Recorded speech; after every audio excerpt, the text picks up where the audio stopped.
எல்லாருமே வந்து பார்க்க வேண்டிய ஒரு செய்தி தான், அதில் ஒன்றும் மாற்று கருத்து கிடையாது.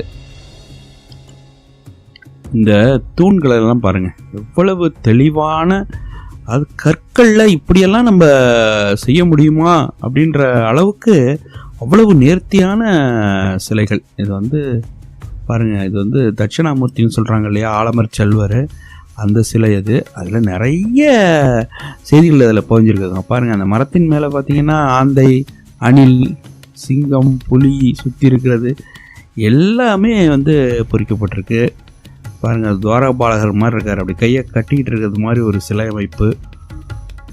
அந்த தூண்களில் இருக்கிற மங்கைகள், நாட்டிய மங்கையர்கள், அது இல்லாமல் பார்த்தீங்கன்னா பூக்களுடைய ஆபரண பூக்கள் எப்படி இருக்குது பாருங்கள். மேலே இருக்கிற வடிவங்கள்லாம் எவ்வளவு தெளிவாக உருவாக்கப்பட்டிருக்கு பாருங்கள்.